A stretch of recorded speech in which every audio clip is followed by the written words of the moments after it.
Good evening, folks. This is The Weird Part, and I am your host, Vincent Treewell.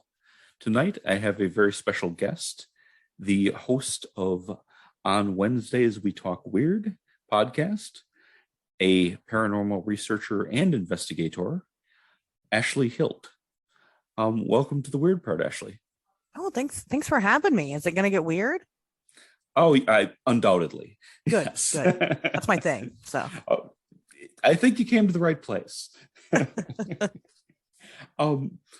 This is kind of, I'm just beginning to have guests on this podcast. So please, tell us a little bit about yourself. Oh gosh, this is always the hardest part for me. Hi everybody. I'm Ashers, or Ashley Hilt is my birth name, I guess. Doesn't matter which one you call me. Anyway. I do pretty much everything. I've been doing Fortean investigation now since September of 2019. But I've always kind of been into this, and I'm sure we'll get more into that later. But I have the weekly podcast where we pick a new topic every week and kind of deep dive into it, as well as give updates if I have them about my own research or local, Fortean news or things of that nature. I am also a documentary filmmaker working on a documentary about the Mothman, as well as authoring a companion book that will have all of the research put into making that documentary and just the Mothman in general. I think that's pretty much the gist. I'm an investigator first and a show host second, but most people recognize me from the show. So you're, that's very interesting. You're coming out with a totally new film and book about the Mothman? I am. When I first started doing this, when I first started the documentary, because I started working on that before I did the On Wednesdays We Talk Weird show. But before, that, my mom was like, well, aren't there documentaries already about the Mothman? And she's absolutely right. There is. But my aim in this is to kind of destroy the common idea when people think about the Mothman. What you immediately go to is, the 1966 to 1967 flap, Point Pleasant, West Virginia, the Silver Bridge collapse. I am here to tell you that, Mothman was never just associated with that, wasn't really associated with the bridge collapse at all. And there was no flap. This thing never stopped and started. It's always been here. It's been across the entire world since mankind has been here, and I've got evidence to back that up. Wow. Okay. You have my full attention, please. Now, correct me if I'm wrong. You had a personal experience involving the Mothman. Is that correct? I did. Yeah, I saw the Mothman back in 2016. I was at a friend's house, and some people don't like me to include this part, but I like to include it for transparency's sake. We made some special adult brownies and ate them. And and I've smoked weed for as long as I can remember. You know what I mean? I've always done it. I've had edibles constantly. This wasn't a new concept to me when this happened. After the night was over and we were settling down, we were going to bed. I was sleeping on her couch, and in the corner of her room, she had this big TV cabinet, and there was probably about 2 feet between the top of the cabinet and the ceiling. And all of a sudden, I just felt very not great. I was very scared, very dreadful, I guess, is what you can say. And all of a sudden, this humanoid figure starts kind of growing on top of this TV stand. And while it's kind of taking shape and form, it started reaching outwards to the room also and extending outwards. And I thought that maybe it was arms. It wasn't arms. It started expanding down. There were wings. And at that point in time, I got up and I woke my friend up. Now, I didn't tell her what was happening. I didn't tell her what I'd seen. I just told her that I was freaking out. She kind of laughed it off. She was like, oh, you're high. Stayed up with me a little bit. We went to bed. I never thought about it again because at that point in my life, in 2016, I've always been into cryptozoology, but I was a 100% flesh and blooder. I didn't believe in the woo stuff. You couldn't pay me to believe in it. I was a diehard atheist. I had no spirituality. I'm probably more agnostic, really, no spirituality whatsoever. Just wasn't into. I didn't want to hear any of that. Didn't believe in ghosts. So I just kind of ignored it until after I started working on this documentary, another person came to me with a similar experience to mine, which kind of hit the light on. And I was like, oh my God, I saw that in 2016. That's what I saw. And it dawned on me then. So, Wow, that is really fascinating. So you may upend a lot of people's view of the Mothman, which is a major figure in the paranormal world. That's really something. I'm trying to, because I didn't really, when I got into the Mothman stuff, I'll tell you this. A lot of people think he's my favorite cryptid. He's not. I don't even consider him a cryptid, actually. But, I got into this just kind of as a fun thing to do. Somebody else had asked me to work on a Mothman documentary with them. And originally it was just supposed to be, here's the Mothman, here's Point Pleasant. It was just supposed to be like a 30-minute YouTube video, honestly. It wasn't supposed to, it wasn't supposed to be anything. And then, as we started working on it and I kind of started researching it, we went to the Mothman Festival in 2019 and experienced a string of synchronicities. I didn't know that's what it was called at the time, but it was weird and it was completely unexplainable. I mean, I guess if you believe in coincidence, sure, but it was too much to be that. And just, you just feel it in Oh, your yes. body. There are coincidences that are just not possibly accidental. Yes, exactly. And I mean, people that have experienced synchronicity know, like I said, and if you haven't, then you don't know, but it's something that you just feel throughout your whole being. And it was a bunch of that. And then just kind of as I started digging more into the Mothman and what it was and, different correlations and different events and things like that, it just, I didn't understand why nobody was really talking about anything outside of that year flap. And I wanted to really do something with it, so I broke away from that project I was doing, decided to go make my own feature-length film, and now here we are. So Wow, that's really interesting. I had, since reading the Mothman Prophecies by John Keel, I'd always kind of had this lingering feeling that there had to be more to this than that roughly 1 year slice. But yeah. that's Keel's story, and I find it incredible. And I mean, that's one of the books that made me the way I am, Sure. for better or worse. But I could never believe that was all there was to it. And I'm sure that you're going to have some real insights with that. When you look at even Keel, when you look at his writings and things like that, I mean, of course, he did the Mothman Prophecies, and that was one of his biggest projects. It was, and this is what I say all the time: the Mothman. People are like, well, "What do you think it is?" I think it's something very personal, and I think that instead of being a harbinger of doom, really, honestly, I think he's more of a harbinger of growth. And I think some people misinterpret it for doom because usually growth is really painful and it sucks. Yes. Bad things have to happen. I won't argue with that. Right. But going back to what I was saying about Q, when you look at his writings and his other stories, he's got this one book, and I think it's called Strange Creatures from Space and Time or something like that. I'm a huge Keel fan, even though I disagree with the bridge collapse connection. I'm a huge Keel fan because he wasn't afraid to go outside the box. Yes. But in that book in particular, like he has one entire chapter on like flying creatures and then one entire chapter on like Sasquatch type creatures. Yes. But then he has one chapter just on the Mothman. And so to me, that's very telling that, again, this was personal for Keel. Yes. Even though I don't think he would, I mean, he kind of admits it in the Mothman Prophecies, but I think he kind of avoided it. And I'm not sure why. It may have, well, it's always been my impression that he was going through a lot psychologically from dealing with all of this. And he may have been drawn to kind of put it in a box. Well, he's always known for thinking so far outside the box. Yeah. At the same time, he may have needed that bridge collapse to be an endpoint. I'd agree. I can't deal with this crap anymore, Yeah, I can relate to that. Well, considering I've been working on this thing since 2020 and it's now 2022, I get it. Yes, indeed. Sometimes things take on a life of their own, and you only want to talk about this, and it becomes this and this and this and this, and it links.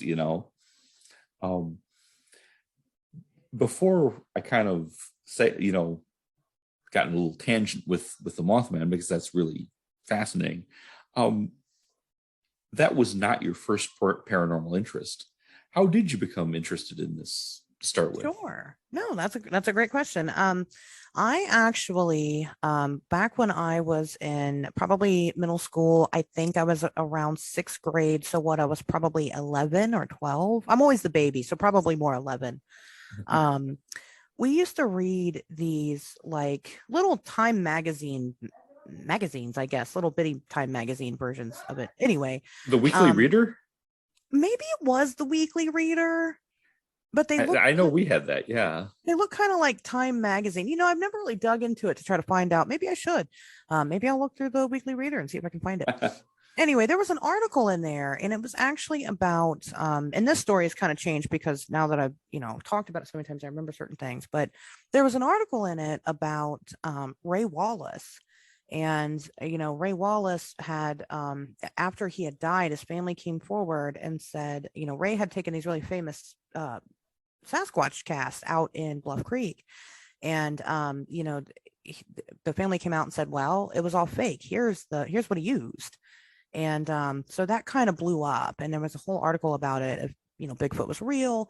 And I remember them talking about the Patterson-Gimlin film because it was filmed out there in Bluff Creek. And it kind of called it into question too, because if the footprints were fake by Wallace, and Roger Patterson was out there because of Wallace's fake footprints. And obviously Patty was fake too.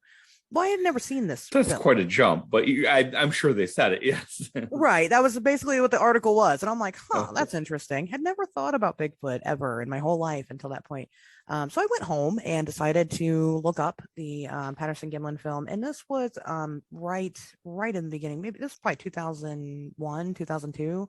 So it was terrible dial-up internet. So after about 2 weeks of downloading this video, I finally got to watch it. And so I watched the Patterson-Gimlin film on the old internet, and it blew my mind. I absolutely could not believe that people thought that this was fake. I was like, that's very much a Bigfoot. It was kind of scary to me as at that age. And yes, I mean, you see that and it hits you just like it's as real as a nature film. Yeah, it's like something you're not supposed to be seeing. Yeah, right. I have found that footage myself kind of uniquely disturbing.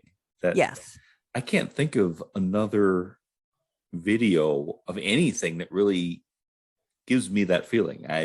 For what it's worth, it was just very unnatural, but at the same time, it was very natural, and so which made it very real. And so we also did this typing class at the time, and when we were done with the typing class, there was like one website we could go on, and it had all these different articles about things. Who even knows what the website was? And anyway, I came across an article about Bigfoot, and had the Patterson-Gimlin photo, the famous look back. And then it also had a couple of other things, and it had the Loch Ness Monster, which kicked off my interest in the surgeon's photograph. I think it had the chupacabra in there. Oh, wow. Yes. Go ahead. I love the chupacabra. Yeah. I mean, it had a couple of things. And so, then I just kind of started seeking it out more and, just kind of doing things, watching TV shows about it, watching, sightings and Destination Truth and whatever it was that was on. We always grew up, the whole family watched Unsolved Mysteries. I mean, and then I remember I did a report on Ogopogo in high school. So it's not like I was unfamiliar. In high school, I had my mindset I was going to be a cryptozoologist. In fact, I was going to go to college for zoology, and then that would be my day job. And then cryptozoology, I would buy a house on Lake Okanagan and watch for Ogopogo or something. And that makes complete sense to me. And be able to do it. And that was my thing. And so every day I'd wake up, and at that point the internet had kind of progressed more.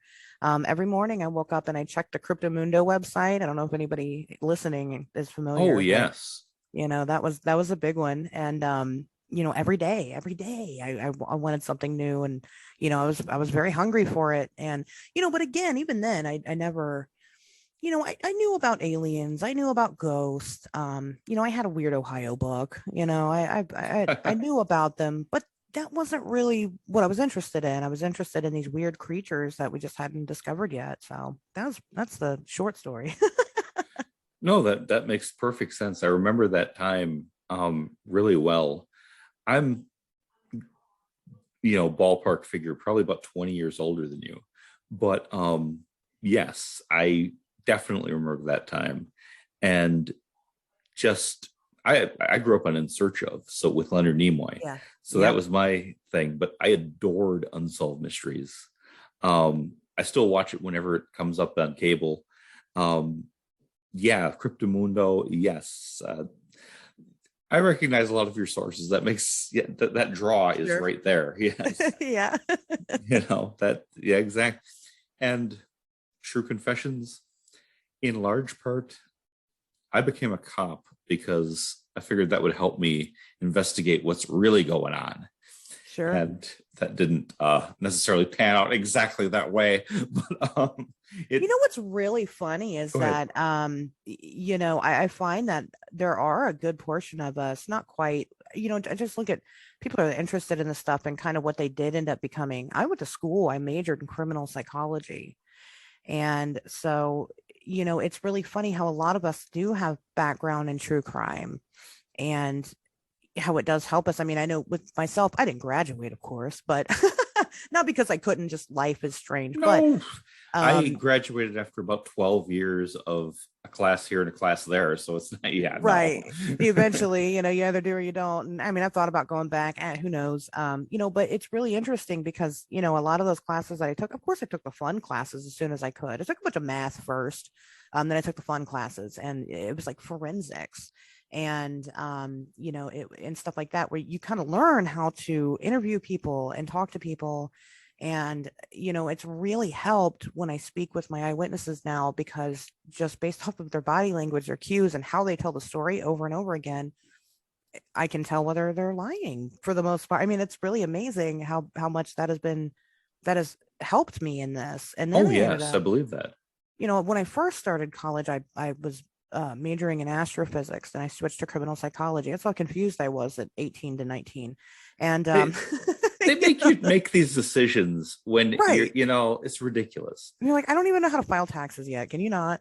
Yes. And so it's a terrible thing. But astrophysics also is a lot of what I do now. I mean, I use a lot of those theories and a lot of those large concepts to kind of reason with what it is that is happening in our world. And so it's just amazing to me how every step of my life has put me exactly here. It's not an accident. I genuinely believe, as someone, I'm telling you, as someone that has never had any type of spiritual background until 2 years ago, I can tell you that this is somehow divinely guided. I don't know how or why, and it sounds nuts, but it's true. No, I would I would never mock that in any way. I think however you want to define the divine, sure, it reaches us in a way that's built for us. Mm-hmm. And I would not discount anybody's experience that draws if you had a divine encounter, then you had a divine encounter. Sure. And no one can take that from you, Right. And I don't mean I believe in God and this is God's will or anything. I don't believe in God. I still don't believe in those things. I just believe that none of this has been an accident.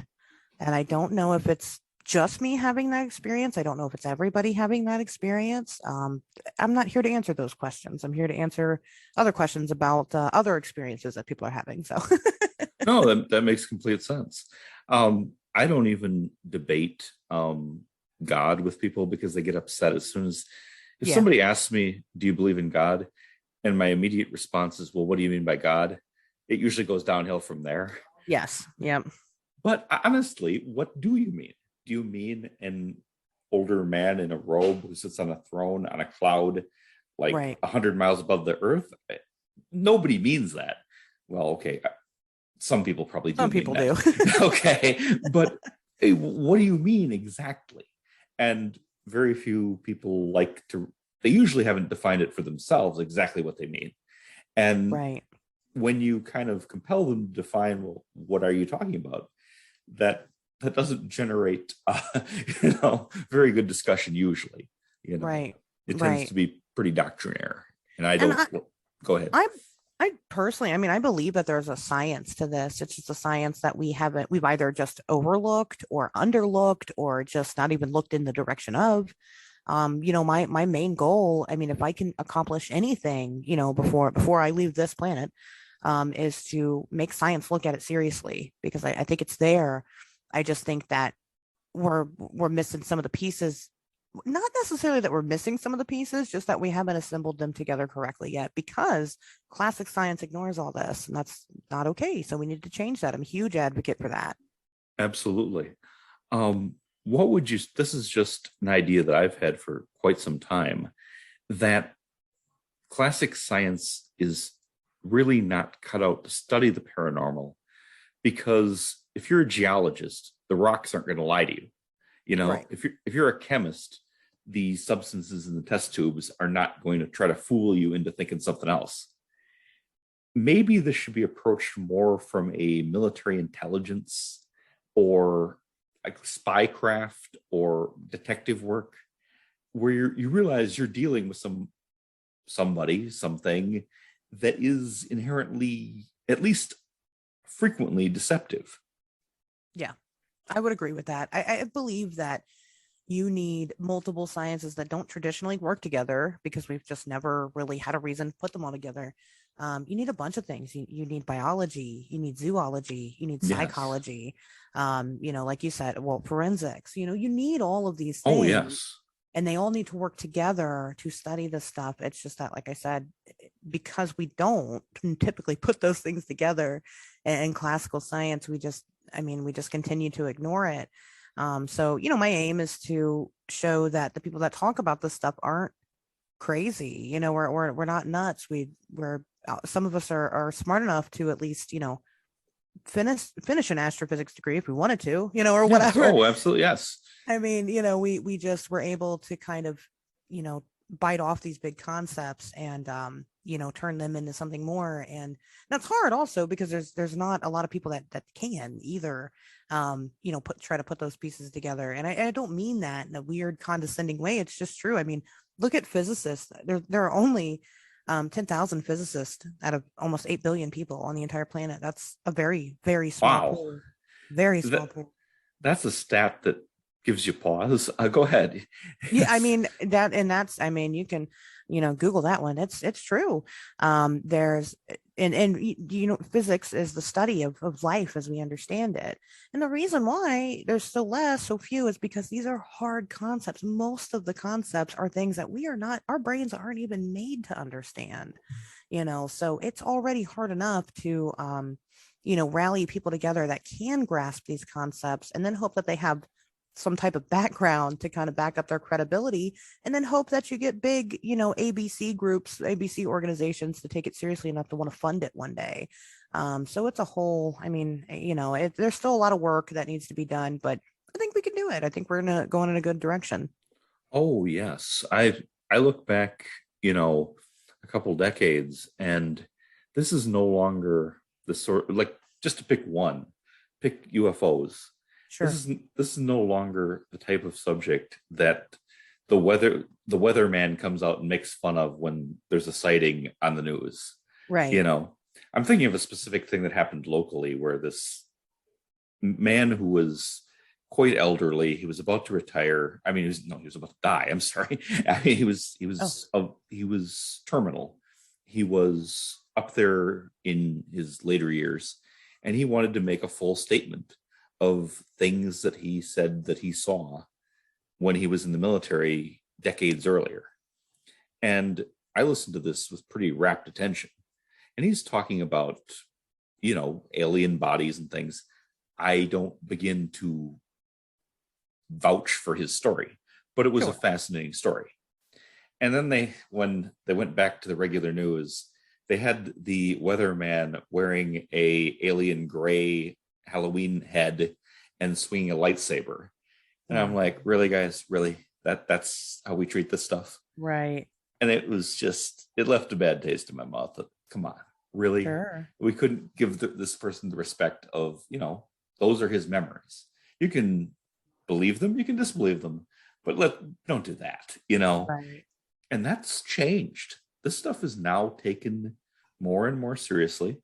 Mhm. And it's just my impression. I only speak for myself, but it seems like the veil is ripping, or at least under a great deal of pressure. Like Yeah, things that used to be just, weekly world news fodder are sure. starting to slip into the mainstream, to the extent we still have a mainstream, and may at some point be much more open in our world than what we're ready for necessarily. Yeah, I mean, one of the big things I was intimidated about with doing this full time and taking this on, as silly as it sounds, is that I have a 10-year-old daughter. And when I go to things like other kids' birthday parties or PTO meetings or whatever, they'll ask, well, what do you do? Oh, And I'm like, oh, first I tell them I'm a Fortean investigator. Now you're with good people when they know what Fortean means, but yes, that's indeed. maybe 1% of the people that I ever talk to ever. And probably 5% of people that are into the paranormal in general know what it is. That's Which fine. is crazy, Right, that's what I say. I'm like, how do you not know this concept? Anyway, that's fine. I'm also trying to bring that back as a term, I guess, and make it popular Oh, again. geez, I'm sorry to interrupt. I just want to put in a plug for a magazine from the UK that has been formative to me, and that enough people can't see. It really, everybody should get a copy of this. Fortean Times, Oh yeah. and it's a monthly publication from Britain, and it is the finest publication of, covers everything from cryptids, spirits, strange theories, history. It's fantastic, and I can't endorse it enough. I've been a reader for about, I don't know, over a decade, and it's really opened my mind to a lot of stuff. Oh And yeah, that's yes, a great that's where I learned publication. the term. Yeah, right. And it's just a very unpopular term, but that's okay. So when I'll tell people that first, and then they're like, well, what does that mean? So I go, well, I investigate anomalous phenomena, and they just kind of give me the look like, huh? Anomal what? So then I tell them, Bigfoot, UFOs, ghosts, whatever, anything and everything. And I was intimidated. I didn't want my kid to be the weird kid. She is, of course, she's mine, so of course she's weird. But she's proud, so that's good. That is, that But is. I didn't want it to be weird for other people. It never is. Once I tell them what I do, almost immediately, that first I'll ask like a couple of questions. Oh, have you ever seen anything? Okay. And then, sometimes I'll share my own stories or sometimes I won't. Then they'll tell me a story of theirs almost every single time. And I think that's great. I think it's amazing that more people, now I don't think they just go around telling their experiences to people, but I think that the fact that they find a safe space to do so and they decide to do it, I think that's a testament to the times. Yes, and you are the person creating that safe space, and then I bet a lot comes spilling out. a, a lot. Yeah. Oh yeah. Oh yeah. Sometimes it is a lot. So some of the people I do end up, contacting, later and being like, well, let's talk about this at a later date. I really do like to give people my undivided attention as much as anybody, and everybody's more than welcome to just, hit me in my DMs with their stories. I'd rather talk to you, because you're a human and I want to hear your experience. And, I think that that's the most important part of this is the human element to it all. And, but yeah, some people do, they just, I mean, they'll start gushing, and it's always amazing to me that they do. Yes, I'm just one example.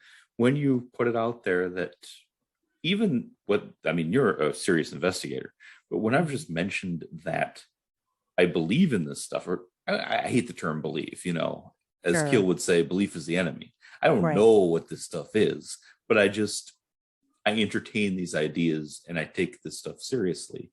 And when you mention that, people will come up and just tell you things that they never really have told anybody in maybe many years. I Yeah. had a coworker who mentioned to me that he has seen a UFO, but it was an airship, like from the turn of the 1800s to 1900s, with propellers. and sort of like a Zeppelin type thing that we really don't have floating around the skies very often, and had seen that. And it was just a thing that happened this one time. And like, wow, man. Okay. Thanks. That's pretty cool. Yeah. Yeah. It's fascinating, the one-off things that people will just mention that they've encountered. Let's see. Just to shift gears a little bit. Sure. So would it be safe to say that your favorite area of interest is cryptids, or what are you really into? Oh gosh, that's a really hard question. I guess it really just depends. I really like very obscure stories. Things that are just, they're just so out there that immediately when you hear it, you go, well, that's bullshit. But when you really think about it, you're like, listen, that's so fucking weird that it has to be true. For example, the Vegetable Man of West Virginia. I don't know if you've heard of that guy. I've actually only heard it from you. Could you please elaborate? Sure, that's okay. So the Vegetable Man was something that happened in, I think it was also 1966 in West Virginia. It was like in the 60s. I know that. Mothman time. And this man was hunting in the woods, and all of a sudden he saw a craft land, and he started going towards it, and there was a creature with the craft, and the creature looked like kind of like the Green Man. I'm not sure if you're familiar with the Green Man, but yes, from like folklore and pagan belief. Yeah, just very leafy and weird. So that's where I got the name Vegetable Man. And Vegetable Man had these weird eyes. They were like kind of like when you think of like the hypnosis spiral, Wow. It was like that, but they were like changing red and yellow and red and yellow. And it was talking to him and just said something about, I don't mean you any harm. I need some help. Could you help me? And the guy gets closer to this thing, and then this thing takes his hand and grips it onto this fella. And the hand has these long needles coming out of the fingernails, like as for fingernail, like kind of like Freddy Krueger, but not as long, I guess. And they sink into the guy's flesh, and he drank his blood, and then through his hand, needles, almost like syringes. Yeah. And then he left, and that was it. Nobody's ever seen or reported the Vegetable Man ever again. And that man, I don't even know his name, and I say that a lot. Who even knows his name after all that? But he just goes on to live life. I mean, it's just a weird one-off. Now, obviously, that's more ufology. That's a different kind of thing. But then you have instances which I just talked about on the Loveland Frog episode that we did, the Crosswick monster in Crosswick, Ohio. Yes, if you didn't bring it up, I was definitely going to. Go ahead, please. Yeah. So just a brief of that. Two boys were out fishing. There was always like reports of like giant footprints and weird things, rustling around in the brush there around the creek. And there were some boys kind of fishing and playing in the creek there, and they heard some weird noises coming from the brush there. So they started to like check it out, but before they could even get to it, this gigantic, I guess it looked kind of maybe like a crocodile almost, like a salamander, jumps out and grabs one of the boys and starts dragging him up into this tree. There was a giant dead sycamore tree that had been hollowed out and was dragging it up there. So the boy starts freaking out. And a couple of, three gentlemen hear this, and then they run and they see this creature trying to drag the boy into the tree. And the creature got spooked, dropped the boy. And so the men and the remaining boy went back in the town, got the boy some medical attention, rallied up a posse of about 60 people, and went back out to the tree and said, we're going to kill this thing. So they go out there and they're trying to like scare it out of the tree. And they're like trying to chop it down, or at least pretending to chop it down, thinking it'll come out of the hole in the bottom. Well, instead, this thing jumps out of the hole in the top of the tree. And when it landed on the ground, it stood up on two legs and walked off. It started walking and then started running on two legs. And when people saw it, when it stood up, people said that it was about 12 feet tall. And the whole thing from nose to tail Wow. was probably 30 feet long. Yeah. So some of the townspeople were like, fuck this, we're leaving. And they left. But others pursued it. They chased after it. It ran into a hole that was kind of like within some rocks, and they didn't think there was a way for it to get out. And they kind of hung out and waited for it to come out. And it never did. Now, what's that? That more falls along the lines of cryptozoology, but nobody's ever seen this thing again.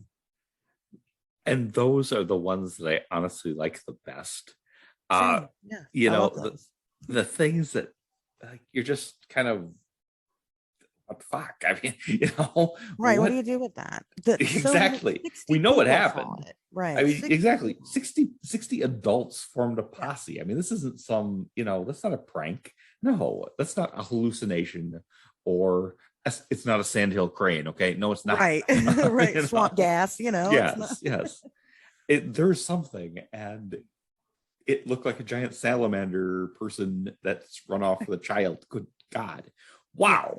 And that's, yes, that is. And the main leader of that what I like group here. was like he was like the priest of the church there. I mean, it's, again, very respectable man, and Oh, why yes. would he make something like this up? And why would the whole rest of the town almost also chime in on it? Like, yeah, let's create this big story. Yes, I don't think that really happens very often. Right. It probably does happen, I'm sure, but not very often. No, and not among that number of people. You can fake some footprints. You can't really orchestrate that. Right. Yeah. You know. Let me see here. Would you just tell us a little bit about where you're from? Sure. That's also another interesting question. So I am located in Dayton, Ohio, which is a prime spot for me to investigate a lot of very fun things. The story I just told, the Crosswick monster, that happened about 20 minutes away from where I'm at. Of course, I investigate Wright-Patterson Air Force Base, which is right here in Dayton, Ohio. That's a big area of interest for me. Mothman is not, I mean, it's everywhere along this area, but like Point Pleasant is about 2 hours away. I've recently gotten into Dogman research, which is interesting. Yeah. We have a local one here known as the Beast of Butter Street, and that's again probably 10-15 minutes away from myself. But then of course the famous Land Between the Lakes is about 2.5 hours away. I mean, I'm in a really good demographic for a lot of the high strangeness. Yes, you seem to live in kind of a thin area where the veil is thin. Sure. Window area is what Keel calls it. Yes, yeah, exactly. I would agree. I was going to comment on, Ohio is just weird, okay? Yeah. But then it occurred to me while I was thinking that, and so is West Virginia, and so is Michigan, and so is Wisconsin. Yeah. And I have a sneaking suspicion that there's a lot of weirdness all around us. There is. Wherever you are, it's probably weird there too. If you dig enough, if you look at enough stuff, I tend to get that impression that there's something very weird not at all far from you, wherever you may be. We had started mapping it, and we still do. It's hard. It's a lot to map because it's everything. I mean, it's every haunted house that people report, everything, every UFO. We map it all out, and I mean, you can see a direct pattern between these events of high strangeness and their demographic. They all seem to be located in certain areas, and so I had met a gentleman. His name's Jeff Craig, and he created the Map in Black, which is he did one for Ohio. I think it's called Haunted Ohio Map or something like that. I can't remember it right now. But he ended up doing, because he's an Ohioan, so he made an Ohio map, but he ended up doing a whole United States one. And when I had met him personally at CryptidCon the last time I went, him and I talked about it, and I was like, why is it that you start off on the East Coast and you've got all this weirdness, which makes sense. The New England area is weird. Around the Appalachians is really, I mean, it's all just, wow, very strange. Then you get to the middle of the country and then there's almost nothing. There's some things here and there, but there's almost nothing. And then you get back to the West Coast again, starting to fill up. So I'm like, why is that? And you know what? I hate Occam's razor, but at the same time, he goes, there's less people there.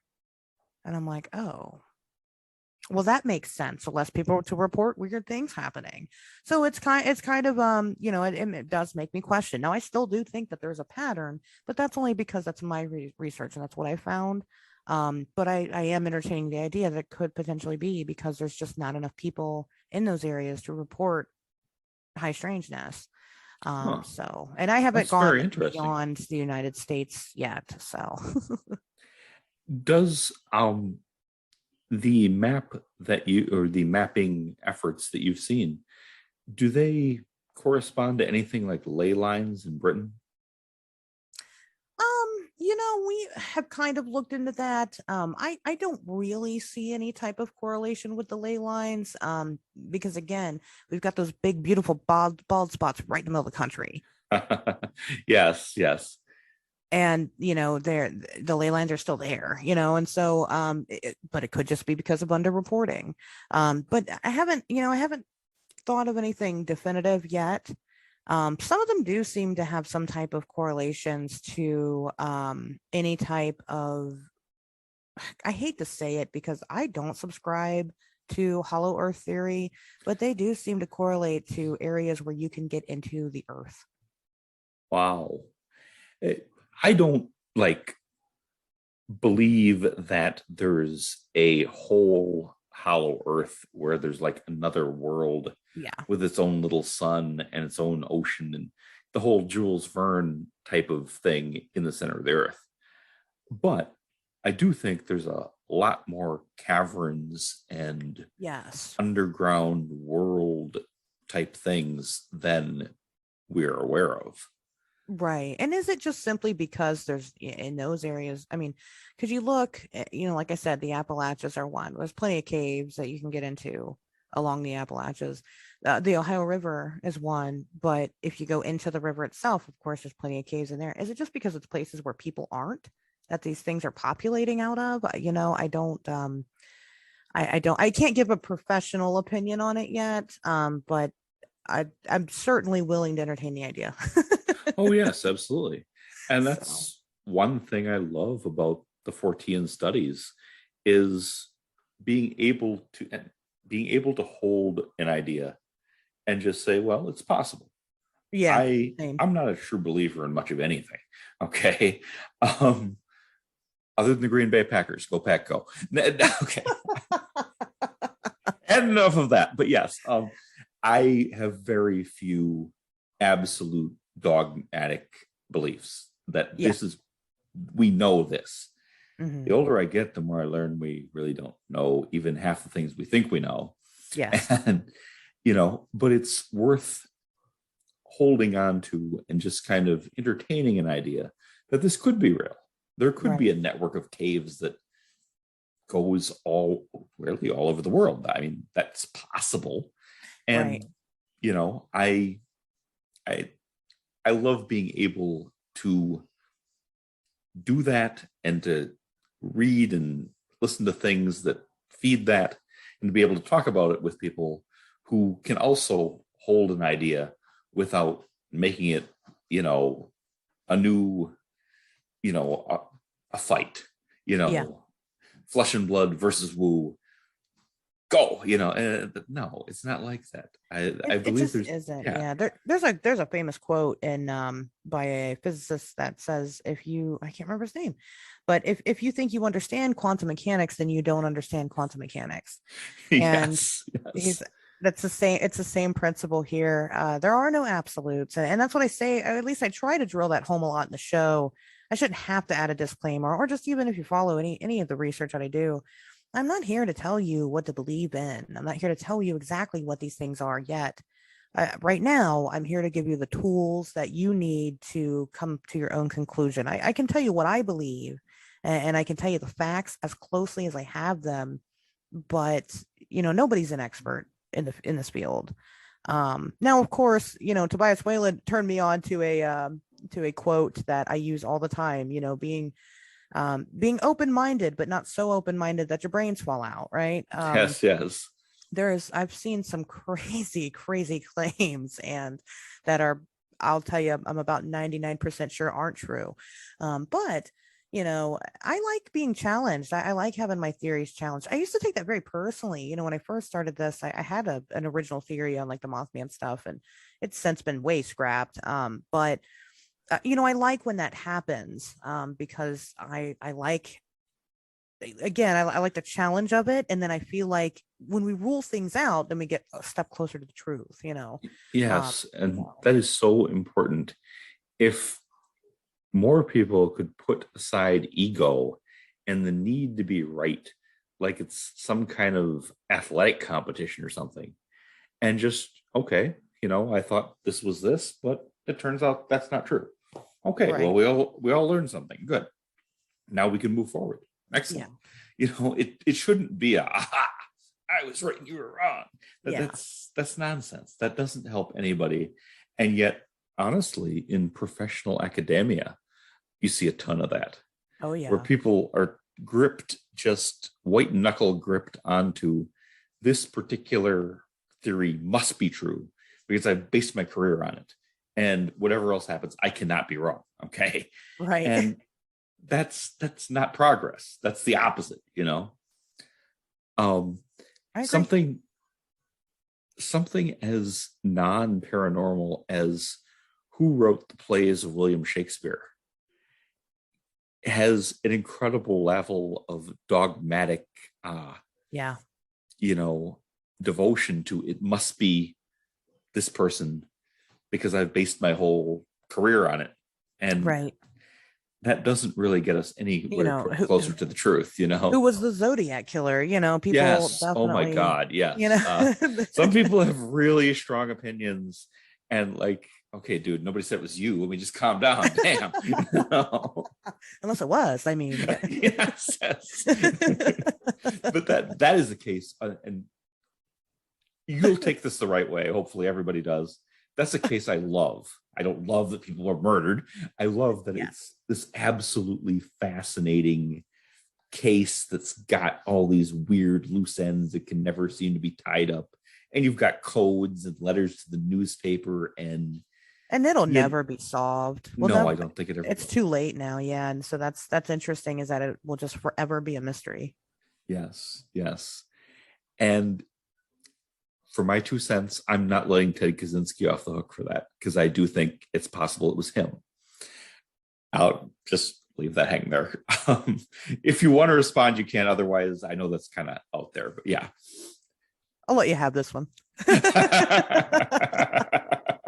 not going to ruin your dreams. Hey, it was on Unsolved Mysteries. That's true.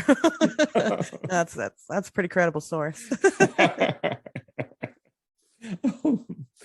Let's see, if you don't mind my asking, Ashley, and just as much detail as you feel comfortable with. You mentioned that you had no spirituality until 2 years ago. Do you mind talking a little bit about what happened? Yeah. As much as I can.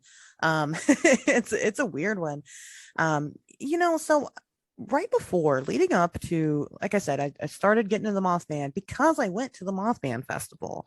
And I knew I was going to go about a month ahead of time. I was invited by a random friend who I've been friends with forever. She invited somebody that we were mutual friends with, but I never met.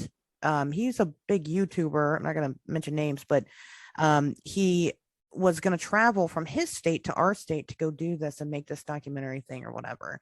Now, I had talked to this person, pen palled this person for about 4 years prior to this. So, in that time, we'd gotten to know each other quite a bit, in very adult ways. And so, okay.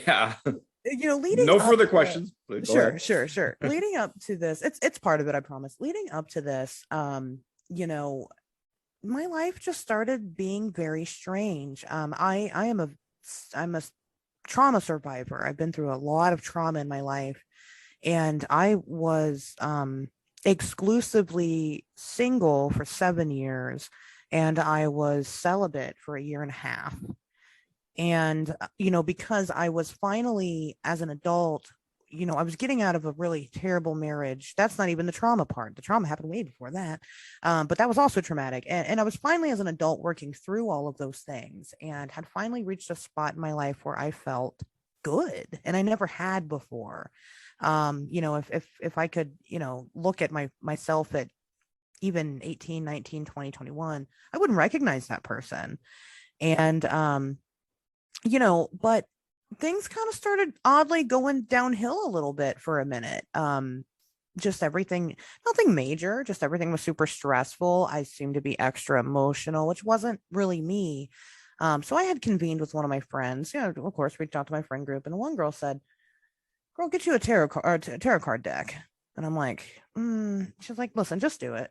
So I did. I went out and I got a tarot card deck and I started pulling a card every day, and it was helpful. And then I all of a sudden had really weird feelings towards the Mothman. And that sounds strange, but I just felt very strongly about it. One day I was driving to the grocery store, something very mundane after work. And I had a great job. I worked for the marketing department for Victoria's Secret. So I was doing well in life. Yeah. And but I'm driving to the grocery store after work one day, and I'm stopped at a stoplight, and a big shadow just crosses the intersection. There's nothing in the sky. There's not a single cloud. It's a beautiful sunny day. It's September. And it was just weird. And I kind of felt a chill, but I didn't really know what it was. And so I get to the grocery store parking lot. I get out of the car, and it hit me, just this random thought. I'm going to summon the Mothman. And I had never had any type of thought like this ever in my entire life. I'd never thought anything like this. I'd grown up, my family was kind of Christian, those people that are like, "Oh yeah, I'm Christian," but I've never actually read the Bible. And then quite familiar. Go ahead. Right. And then as a teenager, I did actually start getting into Wicca a lot. And I even had a coven mother, a woman that would mentored me in witchcraft. But it just I didn't agree with it. It just didn't feel good, so it's not like I hadn't tried things. It's not like I hadn't experimented. But anyway, so I had this weird urge to summon the Mothman. I didn't know what it was. So the guy that we were getting ready to meet in a couple of weeks, finally, I told him about it, and he was like, "Well, that's interesting." I'm like, "Yeah, I think it's really weird." So then, we spend our weekend, we experience all these synchronicities, and I fell in love that weekend, not just with the Mothman, but with this person, with this individual. And things were great. And, we got into a very serious relationship. I was going to pick up my life and move states and quit my job and, to go be with this person. And something happened Valentine's week in 2020. And in that same week, I had received a medical diagnosis. I have cervical cancer, which is something that I still deal with a lot now. He broke up with me for no reason. At that point, we were engaged and married. I'm sorry. No, it's okay. He broke up with me. And also Victoria's Secret sold, and I got laid off from my job in the same week. And then 2 weeks later, I'm not trying to interrupt, but that's got to be about the worst week a person can have, man. That's harsh. Wow. It was good. I was the lowest point of my life I think I've ever been in. And it's weird because I've been through much more traumatic things.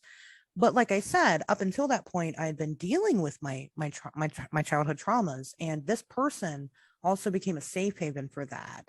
This is the only person I've ever disclosed my entire life to. And so it wasn't just about a breakup. This person took a piece of me with them. Oh, yeah. And that sounds very dramatic. And I know it does, but that sounds like real life. That must have been like hell. It was terrible. And but then, like I said, after all that happened, 2 weeks later, the entire world shuts down, and I was having very weird, just very weird thoughts. And again, I wasn't myself. I mean, I woke up every morning that I woke up, I did not plan on making it to that evening. I planned on dying every day because I felt like I was dying anyway. I mean, I just got diagnosed with cancer. I was like, well, I'm not going to go out that way. I really got nothing else right now. And then something would happen and it would just keep me here for another day. Like, well, I guess I can stay another day.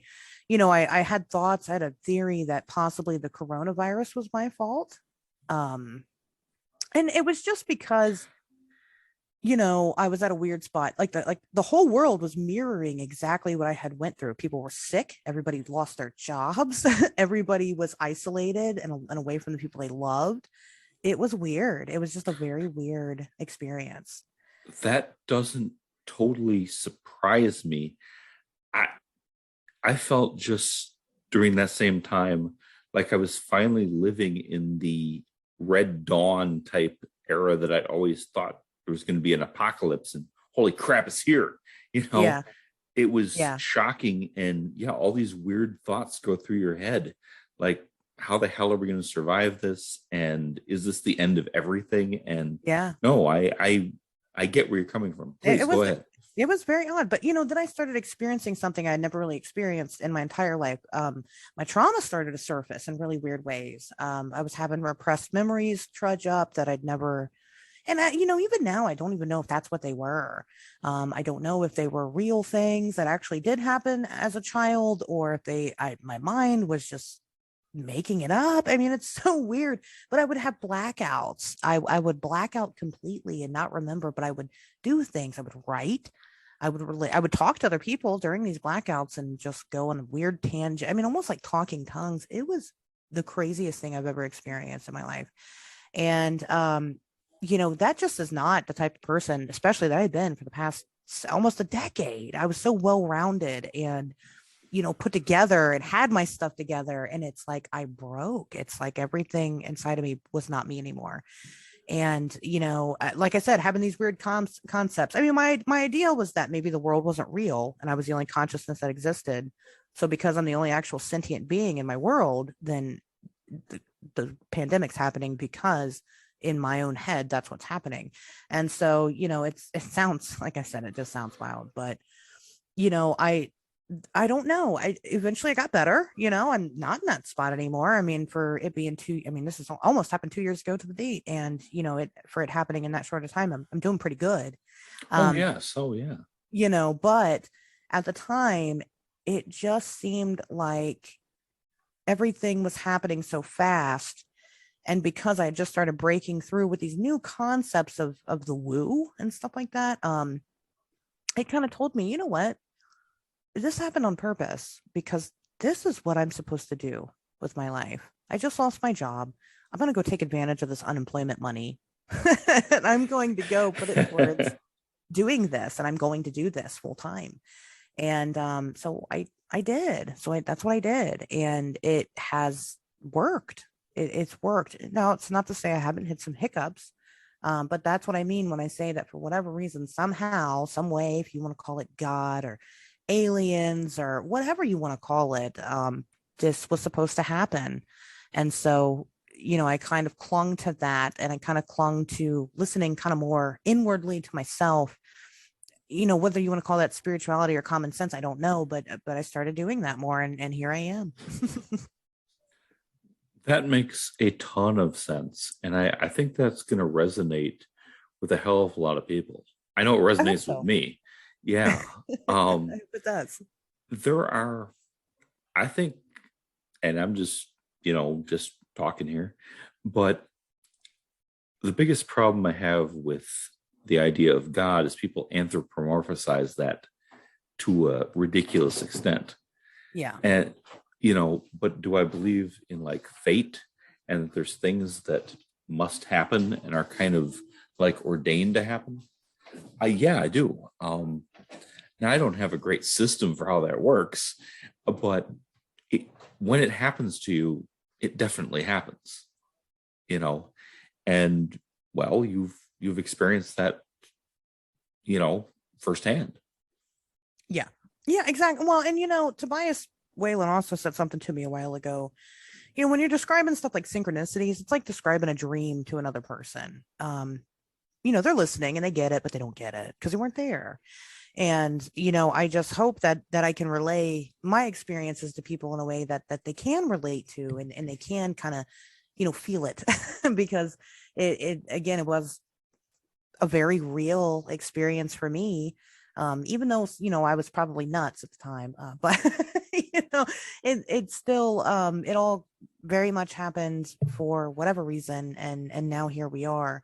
And, I hope that I can use that to be, more relatable to people, because these concepts, they're tough and they're definitely mind altering.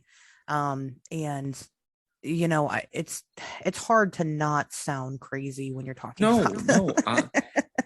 I hope this doesn't come off as flippant or like something that people say too often.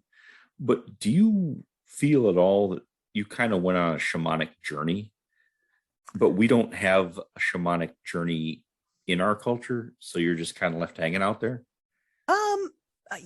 I because I don't want to appropriate, but yes, I do feel like it is very much like that. I feel like even the traumas and things that I've been through in my life, it wasn't an accident. As fortunate as some of these situations have been, God, I hate to be this person, because I hate when people are like, oh man, I'm so edgy and crazy.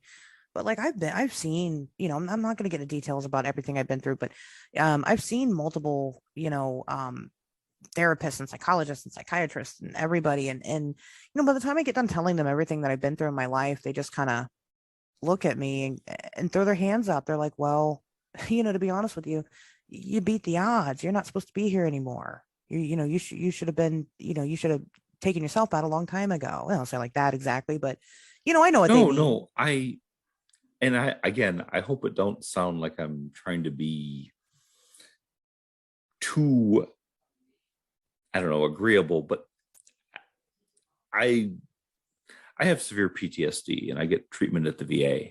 Uh-huh. And I have been in some form of psychological and psychiatric treatment for a couple of decades.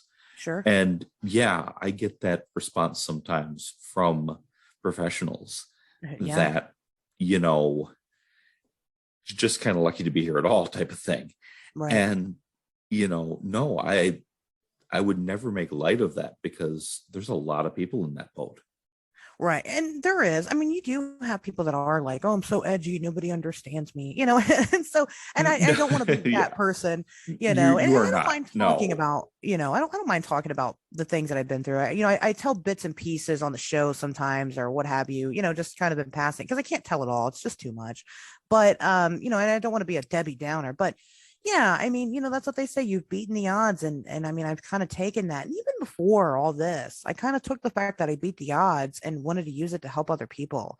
And I've always felt the need to, and the drive to do that. And I always compare myself to Atlas, because I hold the weight of the world. And, as sad and cursed as that might seem, someone's got to do it. And, I feel like I'm kind of here to do that. Now, what I didn't expect to happen in all this journey, because I'm sure people are listening, are like, oh, I'm listening to this talk about, listen to Mothman, not your troubles. Here's the thing about it. People that experience high strangeness, what I can tell you definitively is that my eyewitnesses don't experience these things once. And I can tell you that nobody out there has experienced these things once. They continue to experience them over and over again. And what I can also tell you is that the people that experience these things have been through some type of trauma in their life. There is a direct correlation. I have yet to take a person who hasn't had it. I'll have some people that'll come and be like, well, I saw a UFO one time. Okay, great. Have you seen anything else? No, I haven't. Then they'll come back a couple weeks later. Well, actually, I was thinking about what you asked me, and there was this other incident. Okay, let's talk about your background a little bit. Then it kind of weirds them out. Now you got to get to know these people, because I'm like, no, I've never been through anything crazy. And then you start talking about it. And trauma can be something as, major as the worst things you can think of, or as small as some of the things that you're like, wow, why is that person not over that? And then you start finding out that this person, their parents divorced and went through a nasty divorce, and, or, they had a, sexual assault, or, whatever the case may be. Then you start finding out they did actually have trauma. That always happens. It always happens. And I don't know if it's because we experience trauma that we can experience these things, because trauma physically scars the brain. It does. It changes the way that your brain works and operates and releases its chemicals. So is it because we've experienced it that now we can experience these things? Or is it we experience trauma so that we can later experience the high strangeness? I mean, is it on purpose? Is it planned? And our brains not go, well, that's too great. I mean, that's too insane for it to be real, or, you know, whatever. Because some people could have a traumatic event when they have an encounter with high strangeness. That can be considered trauma. That is a really interesting idea, because yes, trauma changes the wiring. It changes the biochemistry in your very brain. And does that make you able to have experiences you otherwise couldn't? I have literally never thought of that before. That's really interesting. I can tell you that is a groundbreaking theory that I have. Nobody's ever thought about it. And I think it's weird. So when I start talking to other people doing research and stuff now, they've started asking their witnesses, and they're finding that, again, it always happens. You might not know right away, but I can tell you I am, and like I said, there's no absolutes in this field, but I am absolutely certain of that. Wow. Yeah. That's just fascinating, Actually.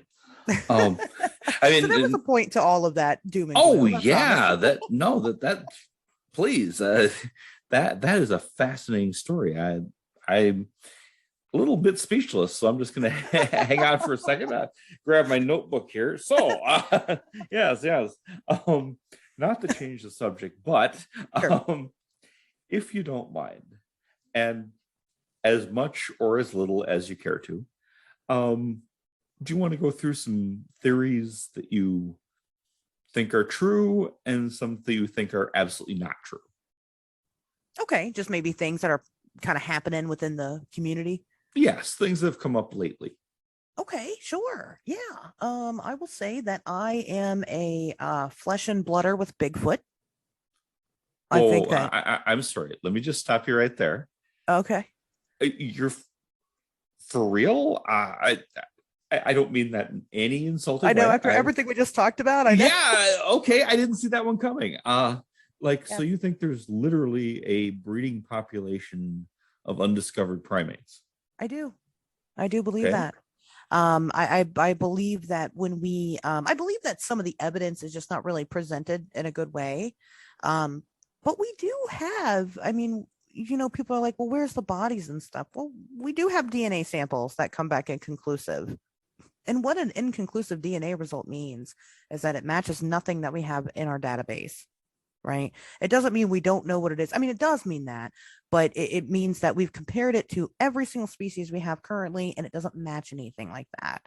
I believe people are having physical sightings. I believe that Patty in the Patterson Gimlin film is an example of a physical flesh and blood Bigfoot. But I also do believe in our old buddy Quantum Bigfoot. And the reason why I believe this, and this is kind of a good one to start these theories off of, and I won't go too deep into it, is because whatever these things are, and what I mean by things is these interdimensional, ultra terrestrial, whatever it is you want to call them, gods again, whatever they are, I think because we are third dimensional creatures and we can't experience their dimensional forms, they present themselves to us in something that it's ridiculous.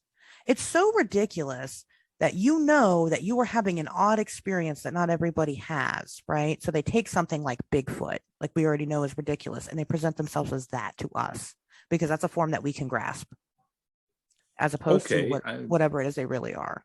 I think I get that. But would you say that like they have like dens or something? Like, are they here all the time? Bigfoot? Yeah. Flesh and blood Bigfoot, they move around. They have to. Do they have dens and stuff? Not really. Do they stay in a specific area? I think they do. Yeah. There's places on our planet that we can't get to.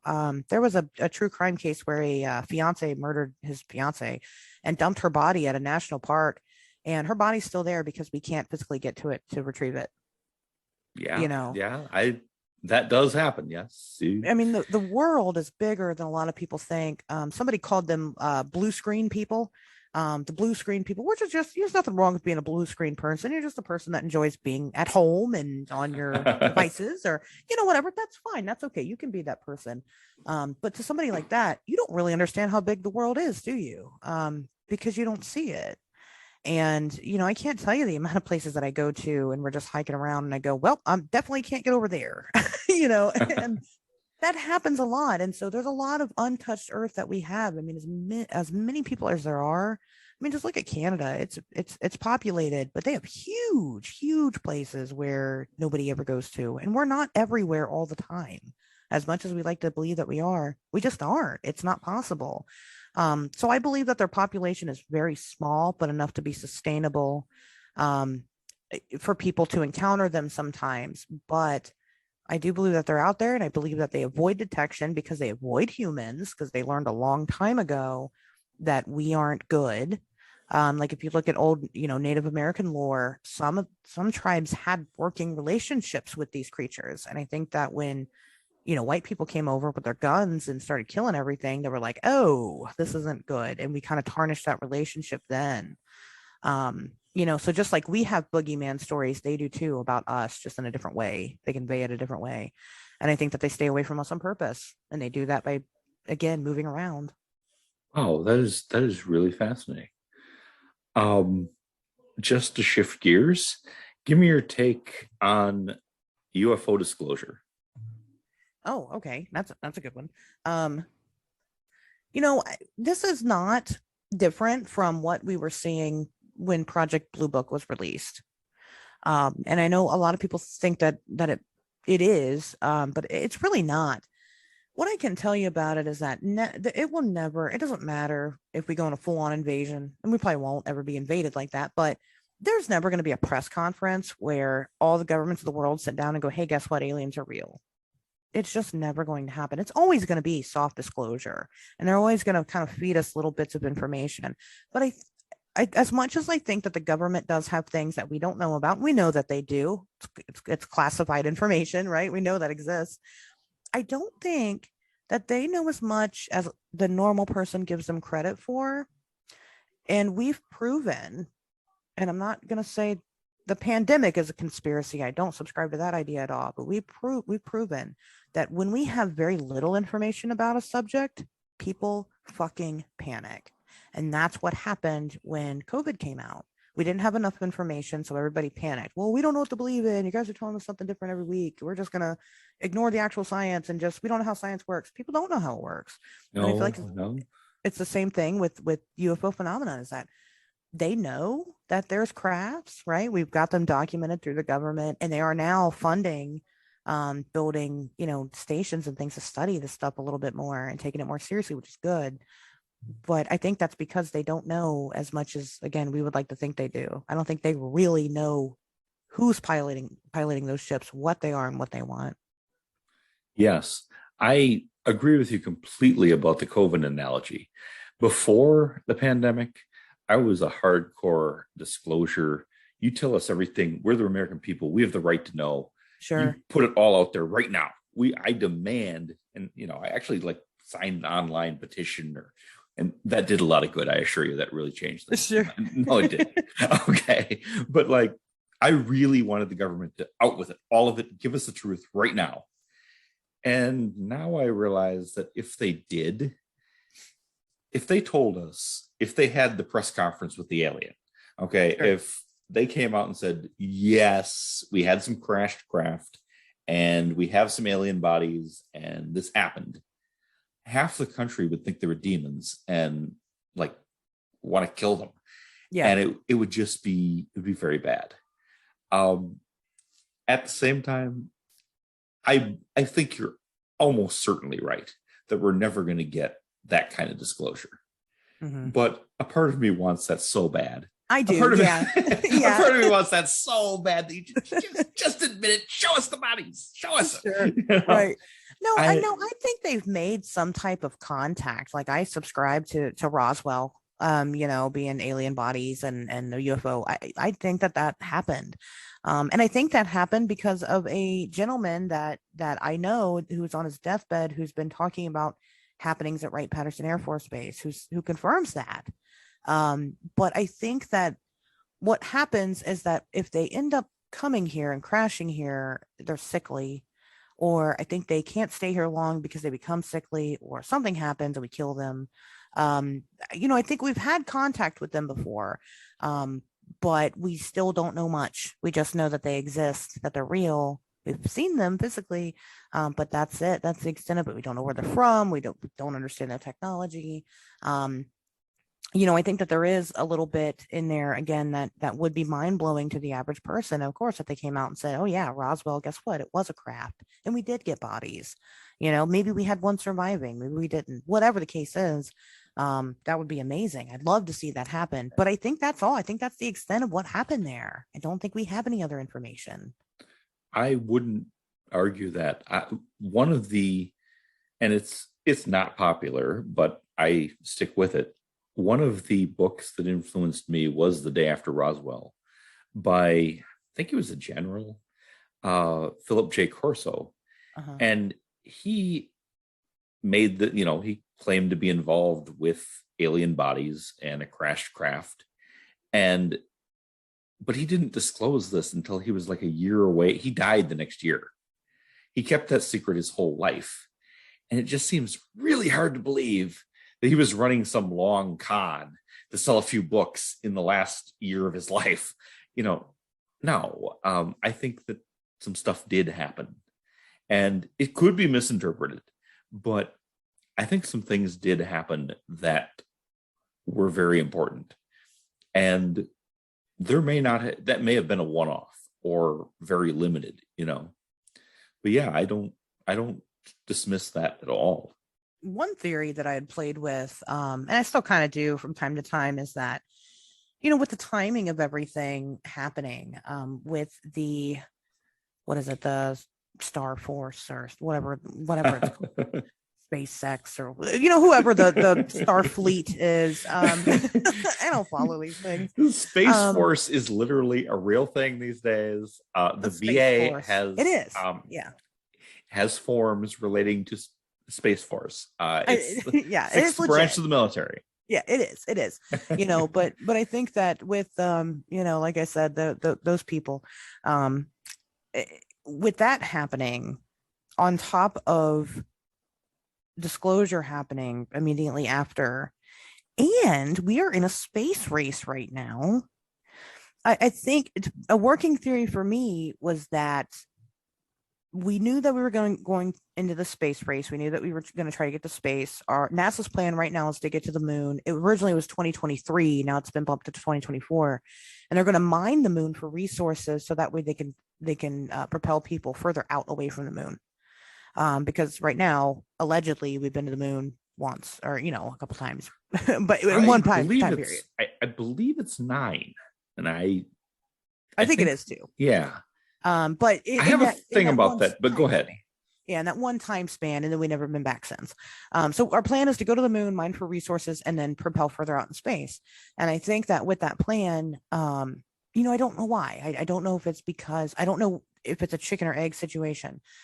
A lot of people talk about Eisenhower and how Eisenhower signed a treaty with the aliens. Now, I've never really dug into this theory. I'm going to be completely honest with you. So this is maybe just a shot in the dark. Maybe that's complete bullshit, and maybe I should shut up. But no, go ahead. I think that maybe there was a treaty.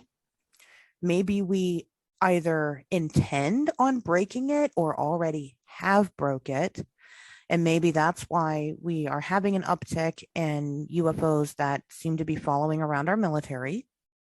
And that's why we started with building the Space Force and kind of slowly disclosing things to the common folk so that when we are invaded, we're not completely surprised. And I think that they're trying to get our most important people off of the planet, which is why the space race is happening. But again, chicken or the egg, I don't know if they plan the space race first or to evacuate people first. Now, this is all very woo and very out there. And I'm not a big conspiracy person, but I just don't think the timing of it all is accidental. No, I understand you're preaching to the choir here, and it may be a limited choir, but let me tell you, it was always driven me crazy that we could put humans on the moon and bring them back safely in 1969. And one of my handful of all-time favorite movies is Hidden Figures. And that's based very closely on reality. Like there were women doing the calculations on chalkboards, and we put people on the moon and we brought them back, and we could do that in 1969, but we somehow can't do it now. Yeah. What the hell? Are you kidding me? We've never been back. Yeah. I was a huge NASA kid growing up in the 70s, and had a big picture of the astronauts and the picture of the Earth from the moon and all that stuff up on the walls, and wanted to be an astronaut. And then we kind of stopped doing anything interesting when I got in my teens. Like it was just over, we just don't go there anymore. And I'm like, why the hell don't we have multiple cities up there? Why don't we have bases and stuff? We went there 9 times and stopped. That makes no sense to me at all. Yeah. Other than somebody told us to stop. And that's where the treaty and stuff, I'm not endorsing that. I haven't deep dived into it either. But it really strongly seems to me like we could go to the moon whenever we felt like it, and somebody shut us down. And now we're trying to take that back. So yeah. Yeah. I struggle with the moon a lot. I have done 2 episodes now on the show, and I'm a big advocate. I want a reasonable explanation for how we surpass the Van Allen belts to get people off of the Earth into the moon, because it doesn't check out. The science doesn't check out. That's a good question. Yes. I mean, for people that don't, I'll say this real quick. If you don't know what the Van Allen belts are, or the Van Allen belt, you can have multiple belts on a planet. It is a kind of like a force field that is around the Earth. Right now we have 2 of them. Sometimes we'll even have 3, and sometimes we'll have 1. But it keeps things from hitting our planet. It protects us. It's like this big belt of radiation that spins around the Earth. And we even have to plan our satellites that we have up there in orbit. We have to kind of power them down in a very special way, so that way they won't get hit with all that radiation and damage the equipment, right? And we've had damaged satellites because of the Van Allen belt before. Oh yes, it's not possible for a human to just walk through that thing. You would die immediately. It'd be like, to be crude, it'd be like being in a microwave, would it not? You'd just be. Oh yeah. You'd be nuked. Yeah. Immediately. And and so when we talk about how we took spaceships and got them through the Van Allen belts, it just doesn't make any sense to me. And there are explanations that you can Google and you can read, and they explain it, but I can tell you, as somebody who dropped out of college for astrophysics, it does not make sense. And they rely on the fact that people don't know those terms and don't know those sciences to read it and just go, oh, big words, that makes sense. No, it doesn't. If we had anything on this planet that could prevent radiation like that, that'd be a huge market. We don't have anything like that. And so I don't know, how did we get past that? Now, I wasn't there. Okay. I was born in 1991. I wasn't on the moon missions. Who knows? Maybe we did go to the moon, but man, that's a hard sell for me with the Van Allen belts. Huh. That's a really interesting perspective. I'm straightforward that's some food for thought.